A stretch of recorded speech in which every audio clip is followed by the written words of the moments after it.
जय श्री कृष्ण। आज की इस पवित्र यात्रा में आपका स्वागत है।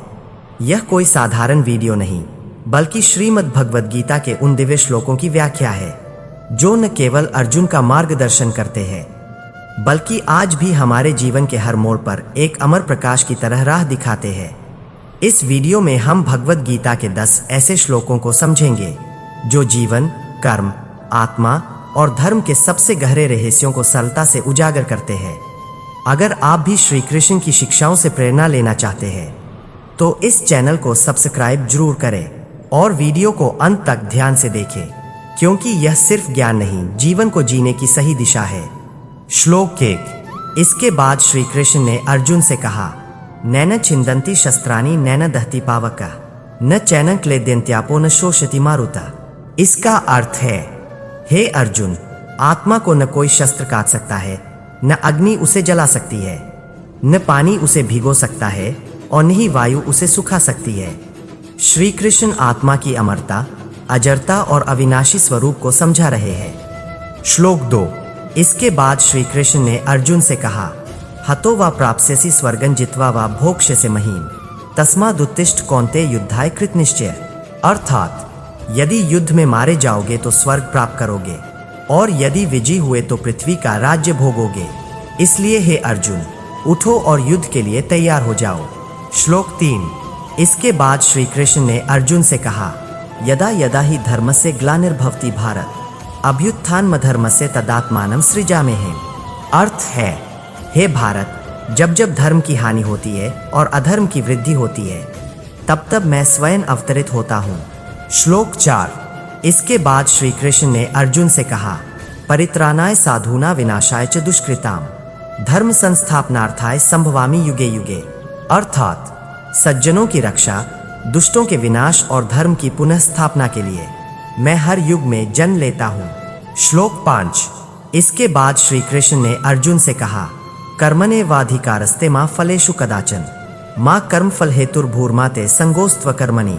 अर्थ, तुम्हारा अधिकार केवल कर्म करने में है, फल पर नहीं। इसलिए कर्म करो, लेकिन फल की इच्छा में न फंसो और नहीं निष्क्रियता की ओर झुको। श्लोक 6।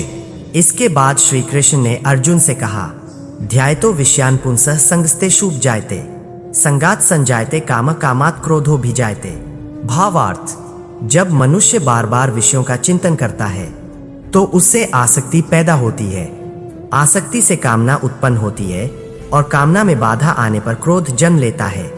श्लोक 7। इसके बाद श्री कृष्ण ने अर्जुन से कहा, क्रोधात् भवति सम्मोहः सम्मोहात् स्मृति विभ्रमा स्मृति भ्रंशात् बुद्धिनाशो बुद्धिनाशात् प्रणश्यति।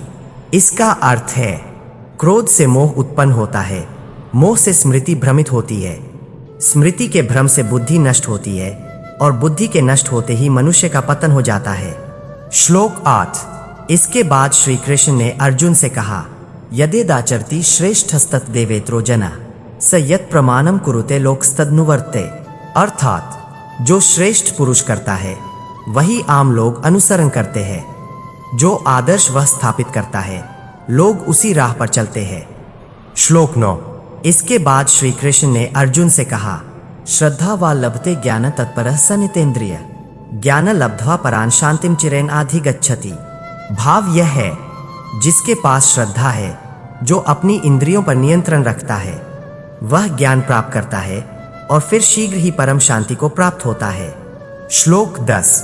अंत में श्री कृष्ण ने अर्जुन से कहा, सर्वधर्मान परित्यज्य मामेकं शरणं व्रज अहं त्वां सर्व पापेभ्यो मोक्षयिष्यामि मा शुचा। अर्थ, हे अर्जुन, सभी धर्मों को त्याग कर केवल मेरी शरण में आओ, मैं तुम्हें सभी पापों से मुक्त कर दूंगा, इसलिए शोक मत करो।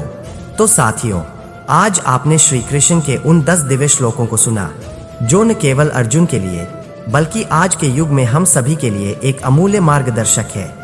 कभी आत्मा की अमरता की बात, कभी कर्म करते रहने का संदेश, तो कभी धर्म की रक्षा के लिए अवतार लेने का वचन। हर श्लोक हमें जीवन की सच्चाई से जोड़ता है। अगर आपको यह ज्ञान प्रेरणादायक लगा हो तो इस वीडियो को लाइक करें, अपने मित्रों के साथ साझा करें और चैनल को जरूर सब्सक्राइब करें, क्योंकि अगली वीडियो में हम लाएंगे भगवद गीता के अगले अद्भुत श्लोकों की व्याख्या। जो आपके जीवन की सोच और दिशा दोनों को बदल सकते हैं। जय श्री कृष्ण। फिर मिलते हैं अगली आध्यात्मिक यात्रा में।